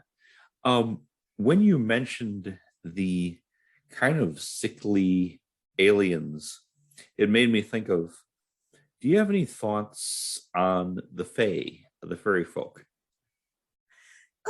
I entertain the idea of Fae. I don't necessarily know if I completely subscribe to it, but I'm a huge romantic in this field, right? I know that there probably is not a plesiosaur living in Loch Ness, but I want to believe that there is. You know what I mean? God, I want so bad for him just to be caught in a net one time and just catch him release. Just catch him release, show it in the news. No, everybody I'd love can her shut to the hell up. Yeah. walk across the street in front of me, because that's my favorite Nessie story. But the same goes for the Fae. I have no evidence that they exist, but I would like to believe that they do. And so I'm very much a person who will leave crumbs and, around my house so that they can have them. Things like that. Whenever I go investigate a place, and that's another thing, I investigate in both a very biological, straightforward, sciencey way, but also a spiritual way. We take spiritual equipment as well as physical equipment with us when we investigate. And I'm always leaving offerings in the area and things like that, just because, if they are real, I don't want to piss them off. Oh yeah. Oh yeah. You want to be careful with that. So, Yes. you know, I just gotta, when you say spiritual equipment, what spiritual equipment? what types of things do we take? Yeah, So please. sure, yeah. So we'll go out there. I mean, of course, we've got ghost hunting stuff, EMF detectors, dowsing rods. We'll take tarot cards, pendulums, spirit box, things like that. I'd love to take a god helmet out, in some of these places and see what Oh, that that'd be cool does. as hell. Yeah. Yeah. And because you just never know, when the mood strikes you. I mean, sometimes you get to an area and you just kind of you feel it and you're like, this is just very normal. But sometimes you get to an area and you feel it and you're like, this is very weird. you know, and different situations call for different things. And so, I mean, I just prefer to be prepared because even though, like with the spirit box, I don't, that's another hot take I have. I don't believe ghosts are dead people. I was And just, that was going to be my next question. Please go ahead. yeah, I mean, I don't think that. I think that hauntings are real. 100% believe in hauntings. I believe people even probably talk to these things. But like, if you're a disembodied voice and you're telling me that you're my great grandpa, why should I believe you? you know, Exactly. Exactly. so I think There's it's a, very naive to think that they're dead people. I just don't think that. But with like a spirit box, so allegedly it's dead people, I guess, ghosts talking to you through it, and relaying their message. I don't know if that's the case. I don't know if it's an actual entity that's influencing it. Could be more of these interdimensional things talking to us, somehow. I don't know if it's synchronicity that just lines up with what we need to hear. I don't have any explanation for it. We've gotten very pointed answers before on the spirit box. Which again, if it comes down to whether you believe in coincidence or not. I can't explain the science behind it, but I'd rather have the evidence there than not have it at all. oh, yes. I myself have had one and only one experience that I believe I interacted with the soul of a departed person, but that person had only died a couple days earlier. Okay. And Yes. to me, I can accept that you can hang around for a little while. Mm-hmm. It's when they say that, this guy was a blacksmith 150 years ago and he's still banging away today. That doesn't make any sense to me. It makes me very sad to think that that's possible. Like, I hate that reality for, no, I believe in like residual hauntings, like, oh, the lady in white, walks down the stairs every night at 4 a.m. or whatever. But I don't think it's because the lady in white is actually there. I think it's because Yes, it's just yes. energies. And, energies are, kind of a different ball game. And as we know, energy can't be created nor destroyed. So it goes somewhere. When you die, it goes somewhere. I just hate to Yes. think that it stays. I agree with you. I could potentially see people sticking around for maybe a little bit longer while they're kind of making their way through the dimensions or whatever the hell it is you do when you die. But I can't see anybody sticking around for that long. This was something, and it was, I don't even like to really provide a lot of detail because I take it really super seriously. This was a person that we had unfinished business Okay. and we finished it. And Good. our we laid our dispute to rest after he died.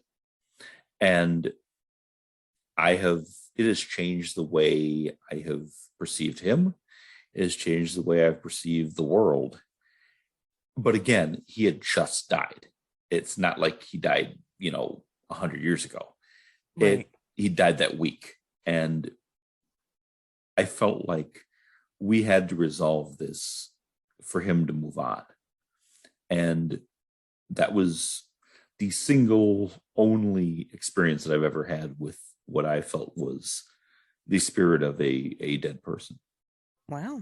And, definitely don't let me tell you that they don't exist. Again, for anybody listening, don't let me tell you nothing exists. That's not my job. These are Point all taken, very yes. personal experiences that people have. And I can't interpret your personal experience. That's up to you to do, Yes. So But when you come to like the broader, like when you go to historically haunted places, I have a really tough time believing that there are souls just stuck there. that Like sucks. Yeah, exactly. It was bad enough being a soldier in the Civil War. I didn't want to do it forever. Damn. Yeah. Right. We have iPhones now, my guy. Yes, yes. However, I think and this is just, I'm just talking here, Sure. but I believe there are spirits who want to have a body and don't have a body and still want to be involved in Earth and in our earthly world, and that they sometimes role play as whoever you need them to be. Okay. And if you need them to be your dear departed from 25 years ago, they can play that role as long as it gets them the attention and it gets them, interaction with human beings. And I don't have this all worked out. Okay, I'm not a guru. No. This is interesting. Are you trying to say that these spirits have ego? Yes. I've never considered that, to be honest with you. I hadn't really gotten this, except I'll give credit where credit is due to 6 Degrees of John Keel and Barbara Fisher, and they referenced a book and a concept called Hungry Ghosts. And there was a journalist who got involved with like mediumship and got talking to a spirit, and sad ending, he may have killed himself, he may have fallen over a cliff, something may have dragged him over a cliff, but he really had his life wrecked by this spirit that he got involved with. And long story short, Hungry Ghosts is a Buddhist concept that there are some people who don't want to reincarnate, that they just, well, I don't want to go somewhere else. I like it here. I like the stuff of this physical reality. And so they want to hang around, and they do have ego. They have not only ego, they have sensual desires. And, not just sex, but like food and drink and, all the things that we enjoy physically. And they hang around and look for an opportunity to enjoy that through us. And yeah, I tend to think that that's a thing that at least sometimes happens. Wow. I mean, like I said, it's a concept that now ghost hunting is not a big thing that I do. I'll do it if it falls in line with an area that I'm researching or any particular details that I get. But that's something I'd never considered. It's a relatively new concept to me, but it's absolutely fascinating. Yeah. I'm just going to throw this out here. I am working on something experimentally, and I don't want to say too much about it, but I don't think that disincarnate spirits without bodies, can only interact with our world through physically possessing a human or only through contacting humans. I think that they can interact with us through IA. AI. Okay, let me spit that out. Artificial intelligence. Okay. Sure. Computers. Yes. Cool. That when you have a sufficiently sophisticated computer, I believe spirits can access it. I'm going to have more on that in the future, but I think that's a thing that can happen, and I think does happen. It kind of reminds me of the concept of changelings. Oh yeah, please. Well, just real quick, changelings are like spirits that take over. Usually, they take over the bodies of children, and then end up kind of living the life throughout. It's not that same original soul anymore. It's the new. At least I'm pretty sure this is what I think. I'm getting it right. But they take over this usually babies. They'll take over their souls and then live out the rest of their life. And that's why you have children that remember past lives and things. Wow, that's a really interesting nexus, because my understanding of changelings was that the fairy people, were swapping out with our children that they were taking away. But that also leads you linked it to reincarnation, which was going to be my next question, because I'm absolutely fascinated by reincarnation. And how does that all work?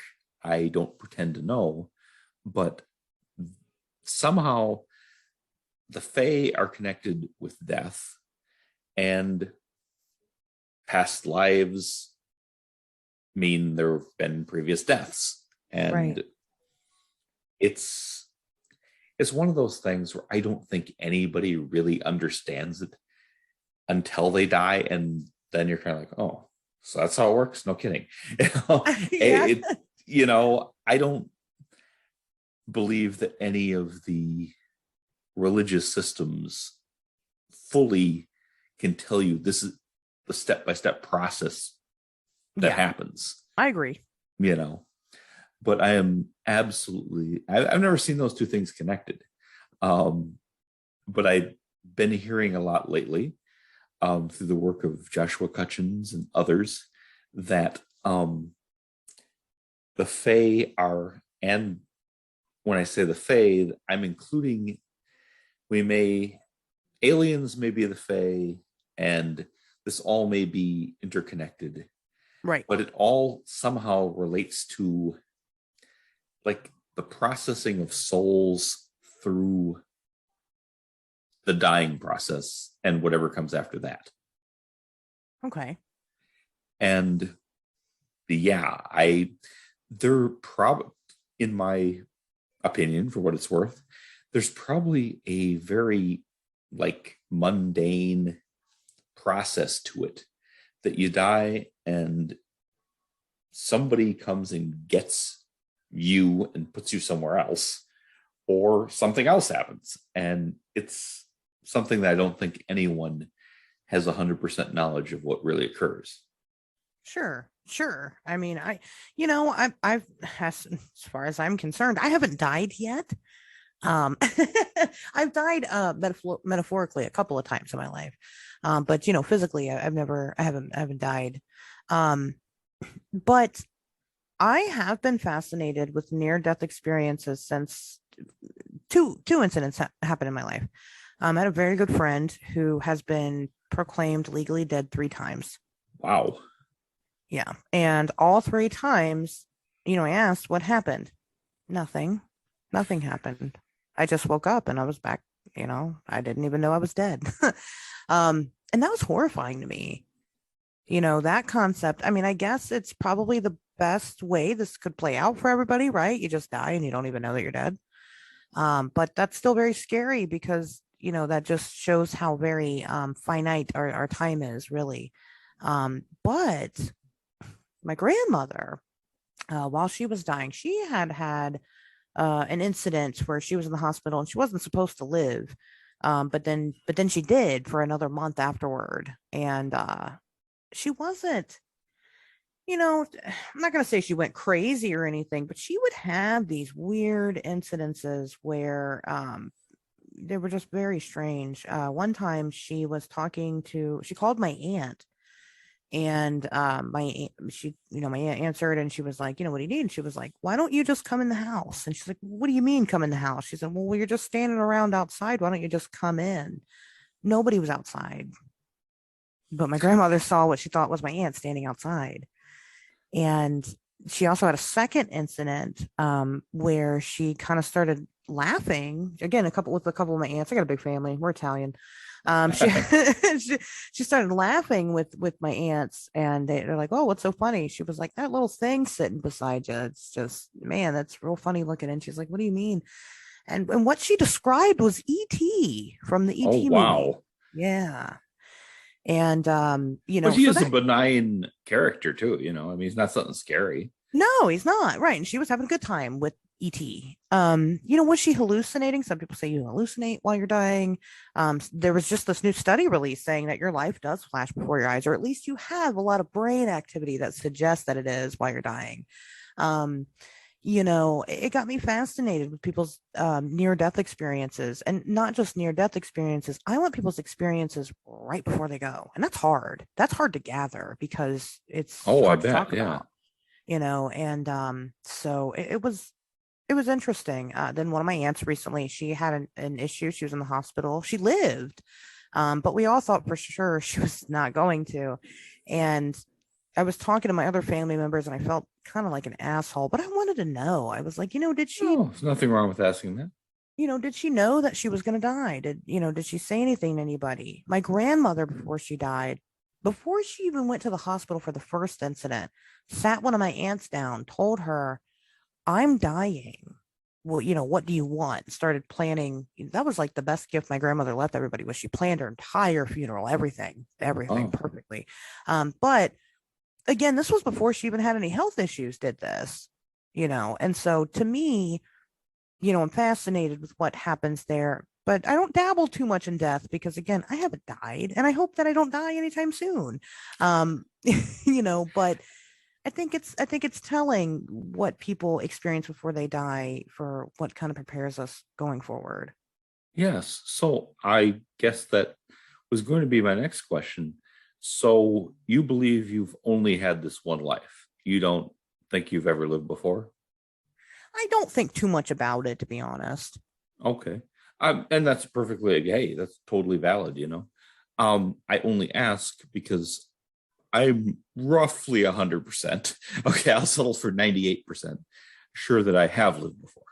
Very cool. And I have, some pretty solid memories of another life back in, I would estimate, the 1940s, and just things that have been deja vu that shouldn't be deja vu for somebody who's lived my life this time. And I had an intense experience when I was age 12 and went to, I grew up around Oshkosh, Wisconsin, and there's an airport there. And every year they have a big convention. And one of the things they do there is, for people with private planes, but one of the things they do there is reenact air battles. And I was 12 years old, and I was there with my father and grandfather, and they were reenacting, not my family members, but the people who are doing the convention were reenacting this World War II air battle.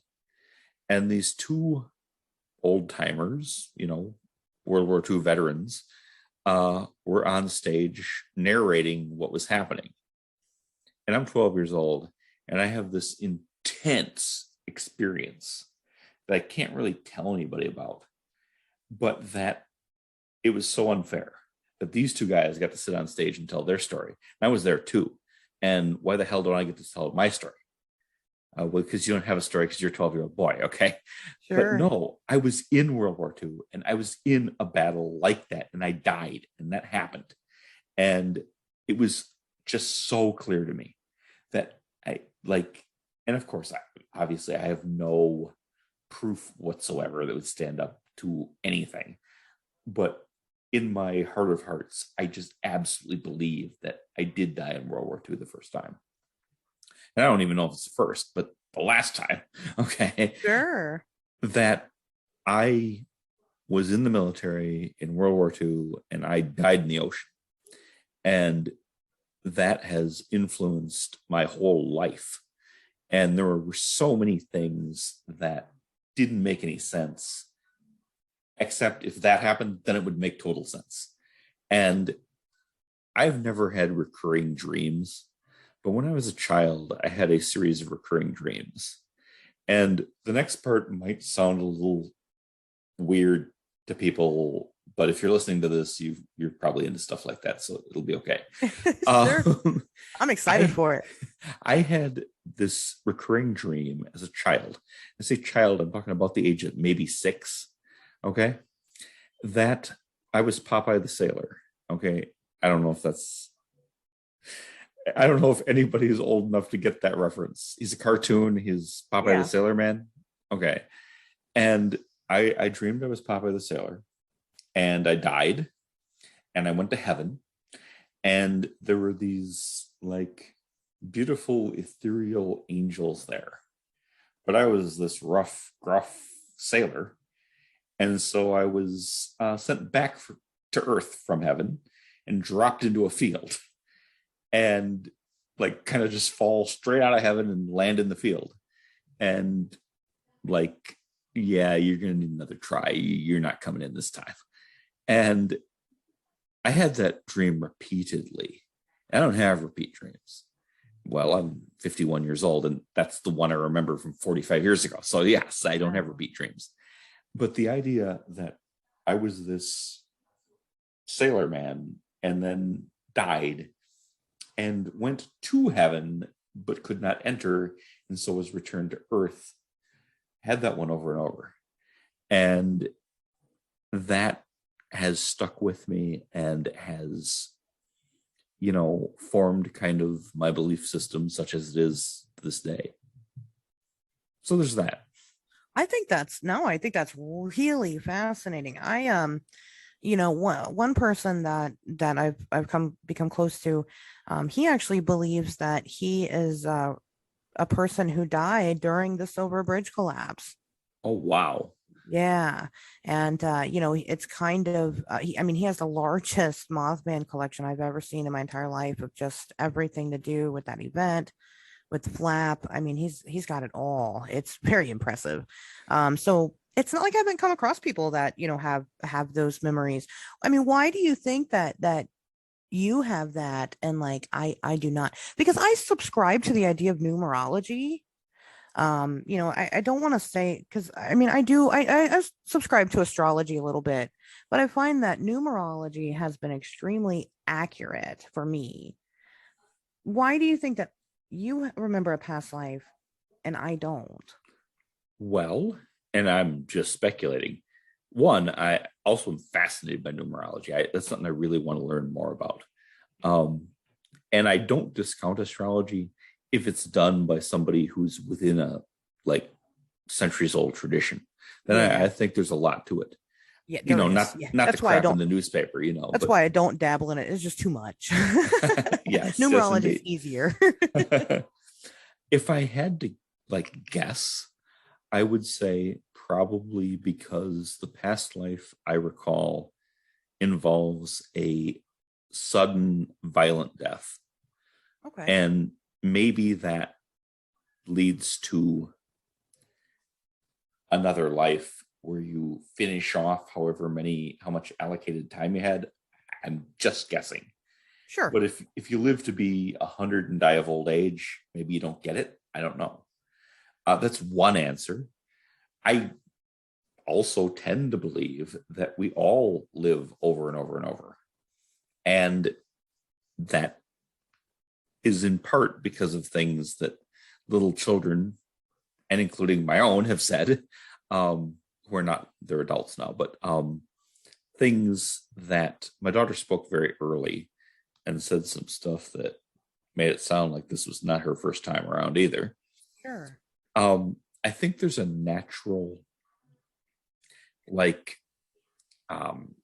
forgetting effect that stops your current life from being obsessed with your previous life. That it's probably like maybe kind of a glitch that I even remember stuff, because maybe I'm not supposed to remember that stuff. But like each one is supposed to be a new, fresh chapter. But there's a lot of people that have past life memories. And a lot of times they have them when they're really young, and then they just kind of disappear as they get older. But yeah, if I had to take a stand, which I fortunately don't, but if I had to, I would say that everybody's lived multiple lives, but I don't pretend to have like a system for how it works. I don't really believe in karma in the sense that you like earn your next step or something. I don't think that's the way it works. It might be random, or it might be chosen. And and I'd like to be an elk this next life or something, Sure. And I don't think, I've actually listened to people who've their last life was as an animal, and Wow. I don't discount that. I think there's a lot more going on than we're aware of, and I think there's some mysteries that are not going to be solved probably in the foreseeable future. I agree with that. And, when I talk about like my own spirituality, and like I said, I subscribe to that idea of numerology, but I don't have any science to back up why. It just feels right. And, I don't have the answers to everything. And some of it, if I really try to deep dive into, I'm very big into my work and my research of, making it make sense. If you believe in one theory, then this other theory that you believe in, well, they have to match up together, but I believe there's just some things that you don't necessarily need the proof or need the matchups. You just need to, again, go inwardly to know whether or not it's something that you subscribe to or not. Yes. I understand. You want it to be coherent. You want to Yes. have some kind of idea that, you don't have things that blatantly contradict each other. Right. Yeah. And that makes sense to me. Yeah. Let me, and man, time has flown. I know. Yeah. We've been talking, a couple hours, which is great. Sure. Hey, this has been really nice. As I'm kind of getting towards wrapping this up for reasons that we could probably like go till midnight. Okay. But, I do have to get up in the morning and things have to happen. And, same. I still, as much as, I believe in all this divine timing and Mothman and stuff, I still have to do regular adult things. Yes. It is what it is. Magic is real, but my animals still need fed at a certain time and all that fun stuff. So, Oh man. Yes. And I'll just hang it out there and make of it what people will. But I think sometimes people do reincarnate as animals. And I think sometimes those are pets to other people. And sometimes, I have a running joke that my dog looks at me a certain way and says, yeah, well, I used to be a banker up until 2008, but yeah, I think that may be a thing that happens too. Sure. Absolutely. Maybe animals are changelings sometimes. Oh, I think they sometimes experience spirits.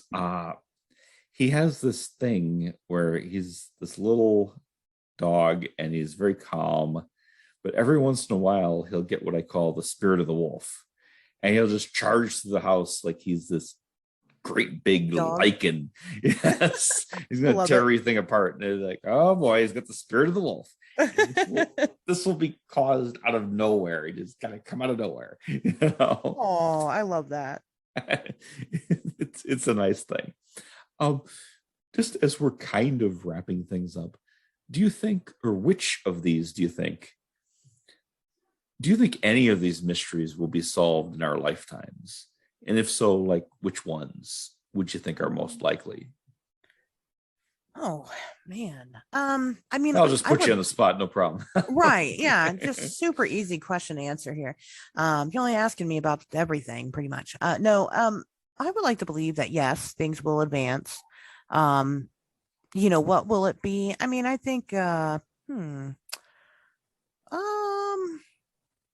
I think without no uncertain terms that we'll have a lot of animal discoveries, things that will definitely change how we view the natural world around us. Like, for example, the Tasmanian tiger, I think it's never went extinct. It's a cryptid now because people see it all the time. Yes, I am so glad you mentioned that. That is one that if they found him tomorrow, I would not be surprised. I'd be surprised, but not that much. Yeah. Right. I'd be excited, right, but not shocked at all. Around, the area, well, in Australia, it's kind of just common knowledge to the locals that they're still around. I mean, it's crazy how they talk about it. So, I mean, things like that, we'll have big discoveries on. I think that, we will have a shift. I think that the government will continue to fund UFO research, or I guess they're calling them UAPs now is the thing, whatever it is. I'm one of those old people. I'm like, nah. They'll flying saucers. They're flying saucers. Oh, that's a good one. That's a classic right there. I think they'll continue to fund it, and be a little more transparent about it. And I think that they'll continue to kind of share the little tidbits with us as we go. But will we be visited by a different race and all that? I know that's a hard call. But I do think that again, the science itself will start to be taken more seriously. I think that we're going to push for it more as a community, and I'm willing it into existence. I am manifesting that soon enough, we will have departments of research for Fortean studies. That would be awesome. I know, right? I mean, that would be, and there's so many practical arguments you can make for that. Even if it just came to, well, if we found this, we could make better guns or something, right. That's usually the terms you have to put it in to get funding, Yes. Can I hurt people with this? Oh, I can? Yes. Good. Because you notice we've never not did something that killed people because it cost too much. Yeah. We've always got money for bombs. Yes. Always. Right. Exactly. I mean, that's where most of our scientific discoveries come from, is through military studies, through military science. Yes, indeed. That's where all the human experiments took place, was under military rule, and things like that. So yeah, but I am confident. I'm confident that we'll see that. Well, like you said, I mean, there's a significant age gap between you and I, so I'm not playing that into the factor here. I think at least please keep bringing that up. I love it. No, not really. I didn't say you were old. I just stated the facts. No. The fact is I'm old. Yes, that's okay. I think that, in at least in my lifetime, there will be a department cut out for us weirdos that will be taken seriously. I genuinely do think that will happen. And I think that I might not solve what the Mothman is, but I think I will see him again. That one, I feel that's pretty solid. I feel it. Yeah. As far as lifetimes, hey, I'm expecting my genetically enhanced pig liver just any day. So any day, right? So, I want a whole robotics. I mean, I pretty much, except for my brain, everything. I want a whole cyborg body. I'm down with that. Someone on Facebook was asking, after that guy got I think it was a pig heart. Yeah. What organs would you be willing to receive from a pig if it saved your life? And I said everything but the tail.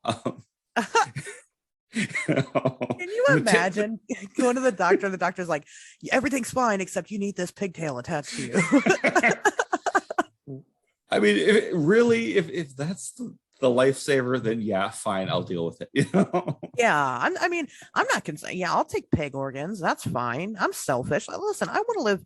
Yes, I'm here for a good time, but I also want to be here for a long time. I want both. I want to have my cake and eat it too. Here. That makes a lot of sense. If there's cake, I'm eating it. I mean, that's that's all I'm saying. And if that cake is pig organs, then so be it. That's a sentence no one has ever said before. You're probably right, but here we are making groundbreaking discoveries and conversation. So yes. Hey, Ashley, I would like to thank you very much for coming on the show. This has been a wonderful couple of hours, and my brain's been a little bit scrambled, and there's things I need to look into now. But yes, thank you for being a guest, and I guess we should kind of wrap it up here. Sure. Could you tell people what you want to tell them? Where can they find you, and what of interest would you like to put out there? Yeah, absolutely. So you can find me, on Facebook under my name, Ashley Hilt. I'm the one with the red hair. You can find me on Twitter and Instagram at It's Ashers with a Z. You can search for On Wednesdays We Talk Weird anywhere you listen to podcasts. It's everywhere. Literally the only thing that pops up when you Google it. And that's about it. Really, following me on social media is probably the best way to get updates. I'm still very much a person, so expect me to also be a person sometimes. But because I think that, person is person, no problem. I mean, I think that this is all personal, so I'm not going to not be me. I mean, that's kind of my hook, is I'm also me as well as a professional. And I'm going to keep that up. And Absolutely. What I want to tell you guys before I go is keep your mind open. Again, like Tobias says, but not so open that your brains fall out, and be fucking nice to each other, man. Right on. Hey, that is so important. Hey, thanks a lot, Ashley, for being a guest tonight. This is The Weird Part. I am Vincent Treewell. Thank you for listening, and good night.